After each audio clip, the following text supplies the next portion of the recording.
हिंदुस्तान में 5 स्टेट में election, America में मुस्लिम कंट्रीज़ पर बैन और उसके साथ ही जो बजट अभी पेश किया गया है, इन्हीं चीज़ों पर बात करने के लिए हमारे साथ जमात इस्लामी के सेक्रेटरी इंजीनियर मोहम्मद सलीम साहब हैं। इंजीनियर साहब, जो अभी असम्बली के इंतखाब हैं, आज 2 जगह हो रहे हैं, उसमें सबसे अहम माना जा रहा है उत्तर प्रदेश, तो क्या कहना है उसके बारे में? देखिए, उत्तर प्रदेश सबसे बड़ी रियासत है, ये बात सही है, लेकिन 5 रियासतें हमारे लिए बड़ी अहम हैं और उनमें से 2 में आज पोलिंग हो रही है, पंजाब में भी और गोवा में भी। तो जमात इस्लामी हिंद की पॉलिसी इस पूरे इलेक्शन में ये रही है और वो ये कि हम सिर्फ मुस्लिम वोट या मुसलमानों के बारे में नहीं बात करते, बल्कि आम शहरी जो मुल्क का है उसके बारे में हम क्या राय रखते हैं कि किस तरफ जाना चाहिए इस मुल्क को। तो हम ये समझते हैं कि जो फ़िरका परस्त पार्टियां हैं, जो फिस्ताई और फासिस्ट रुझान रखने वाली जो पार्टियां हैं, उनको पावर में नहीं आना चाहिए। ये हमारा मानना है। वो इस मुल्क के लिए बहुत नुकसानदेह और बहुत ख़तरनाक है। तो जमात इस्लामी ये कोशिश कर रही है कि जो सेक्युलर पार्टियां हैं, जो अच्छे उम्मीदवार हैं और जो विनेबल जीतने वाले उम्मीदवार हैं, जो फासिस्ट और फ़िरका परस्त ताकतों को हरा सकते हैं, ऐसे उम्मीदवारों के हक़ में अपनी राय का इस्तेमाल किया जाना चाहिए। अब इन 5 रियासतों में अलग अलग तरह की सूरत हाल है। पंजाब में जो है वो अकाली और बीजेपी का जो है गठबंधन है, उसके अलावा 2 पार्टियां हैं, वहाँ आम आदमी पार्टी है और कांग्रेस पार्टी है। तो वहाँ जो पूरा रुझान है वो ये इन्हीं 2 के दरमियान है।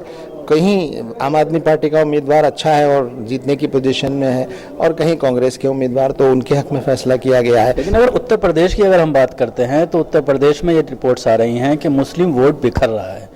कुछ जो गठबंधन है कांग्रेस का और समाजवादी का, उसकी तरफ जा रहा है, कुछ बहुजन समाज की तरफ जा रहा है और कई सीटें ऐसी हैं मुस्लिम बहुल्य जहाँ पर सारे मुसलमान खड़े हुए हैं बीजेपी को छोड़कर पर। देखिए, ये बात तो सही है कि हम सिर्फ मुसलमानों की अगर बात करें, वैसे तो हम सबकी बात करते हैं, लेकिन अगर सिर्फ मुस्लिम वोटर की भी बात करें तो मुस्लिम वोट कभी भी उत्तर प्रदेश में किसी एक पार्टी के हक में 100% कभी नहीं गया और इस बार भी सूरत हाल यही है। हम तो ये चाहते थे कि बिहार में जो पोजीशन रही है इलेक्शन में, उस तरह का कोई अलायंस और कोई गठबंधन होता और तमाम सेक्युलर वोट जो है एक गठबंधन को जाते, लेकिन यूपी में ऐसा नहीं हो सका। लेकिन फिर भी एक अलायंस बना है और उस अलायंस की तरफ पूरे यूपी में एक बड़े हद तक रुझान नज़र आता है, आम जो सेक्युलर वोटर हैं उनका भी और मुसलमानों का भी। लेकिन पूरे यूपी में एक जैसी सूरत हाल नहीं है। कई जगह ऐसी हैं जहां बीएसपी के उम्मीदवार जीतने की पोजीशन में है, कुछ जगह ऐसी हैं जहां पर राष्ट्रीय लोकदल के उम्मीदवार जीतने की पोजीशन में हैं। तो जमात इस्लामी ने ये तय किया है कि हम पूरे यूपी में किसी एक अलायंस को एकदम ऐलान करने की। इसके अलावा 3 मुस्लिम पार्टियां वहां पर मौजूद हैं, MIM है, उसके अलावा उलमा काउंसिल है और एक और अंसारी साहब की पार्टी है, पीस पार्टी। तो क्या इन तीनों को भी शामिल नहीं करना चाहिए था, या जिस तरह से लोकदल को पूरी तरह से अलग थलग कर दिया तो उससे एक और मजबूत ताकत उभर? देखिए, हमारी कोशिश तो यही थी और ख्वाहिश यही थी कि ये सब छोटी बड़ी पार्टियां, यहाँ तक कि बहुजन समाज पार्टी भी इस अलायंस का पार्ट बनती और एक बड़ा अलायंस होता और एक मैसेज जाता कि पूरा मुल्क, यूपी जो जैसी रियासत जो है वो फ़िरका परस्ती के ख़िलाफ़ एकजुट है। लेकिन जाहिर है ऐसा नहीं हो सका और इसके बावजूद बहुत सी छोटी छोटी पार्टियां हैं और वो मैदान में हैं और कहीं कहीं उनका असर भी है। कुछ कंस्टिट्यूएंसीज़ में 1-1, 2-2 उम्मीदवार हो सकता है उनके ऐसे हों जो जीतने की पोजीशन में हों। तो अगर ऐसा होगा और वहाँ वो फ़िरका परस्त पार्टियों को हराने की पोजीशन में ऐसा कोई उम्मीदवार होगा, इन पार्टियों का, छोटी पार्टियों का भी, उसके बारे में भी हम गौर करेंगे। डोनाल्ड ट्रंप ने अभी जिस तरह से मुस्लिम कंट्रीज़ पर बैन किया है, उस पर क्या कहना?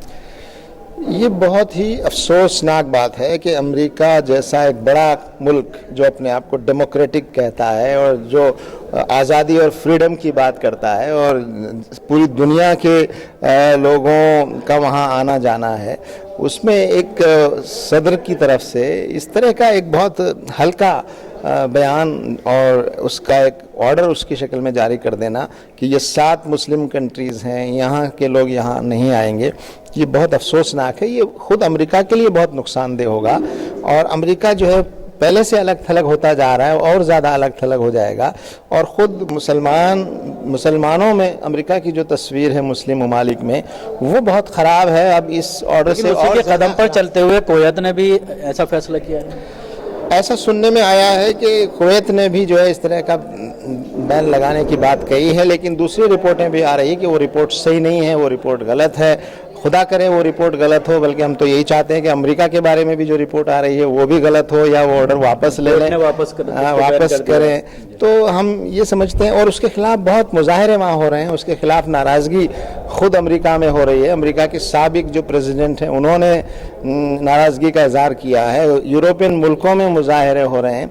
तो जाहिर है ये एक ऐसा गलत कदम है जिसकी मजम्मत की जानी चाहिए।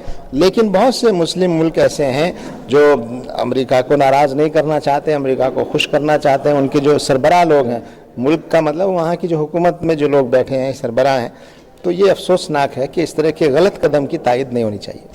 बिल्कुल, सऊदी ने खुलकर तायद की। अब बात करें अगर बजट की, तो बजट में जिस तरह से जो अक़लियतों को जो बजट दिया जाता है हर साल, जिसमें बढ़ोतरी होनी चाहिए, लेकिन कुछ खास इस बार बढ़ोतरी देखने में नहीं आई। देखिए, पहली बात तो ये कि इस बार का जो बजट है वो बहुत मायूसकुन है। आम शहरियों के लिए भी, आम भारतीयों के लिए भी ये बजट में जो उम्मीदें की जा रही थी कि रोज़गार ज़्यादा हासिल होंगे, महंगाई कम होंगी, दाम कम होंगे और तरक्की के लिए जो है ज़्यादा बजट रखा जाएगा, एजुकेशन और हेल्थ पर ज़्यादा बजट रखा जाएगा, किसानों के लिए जो इंटरेस्ट रेट है वो कम होगी, उनके कर्ज़े माफ़ होंगे, मगर ऐसा कुछ नहीं हुआ। बल्कि ज़्यादातर जो बजट के हेड्स हैं उनमें खर्चे कम किए गए, और जो डीमोनेटाइजेशन और नोटबंदी की वजह से जो ख़राब हालात हुए, हमारी जो मईशत एकदम नीचे चली गई, उसको ऊपर उठाने के लिए इस बजट में कहीं कुछ नज़र नहीं आता।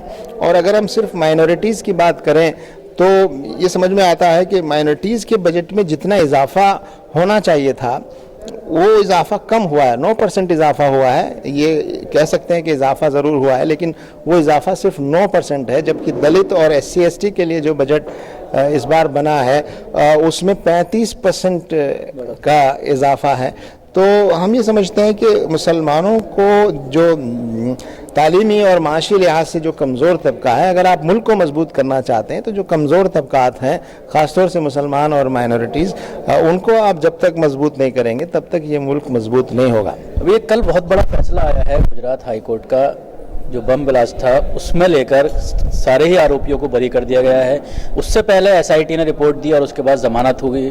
तो किस तरह का ये एक पूरा खेल चल रहा है? देखिए, हम तो पहले दिन से ये बात कह रहे हैं, जब मुस्लिम नौजवानों को सिर्फ शक की बुनियाद पर पुलिस या एजेंसियां पकड़ती हैं और पकड़कर उनको दहशतगर्द करार देती हैं, उन पर बड़े बड़े इल्ज़ाम लगा दिए जाते हैं, सालों तक मुकदमे चलते हैं और कोई इल्ज़ाम आप साबित नहीं कर पा रहे हैं, एक एक करके सब लोग छूट रहे हैं। लेकिन आप देखिए कि किस तरह का माहौल आपने बना दिया और उनकी ज़िंदगियां तबाह हो गई।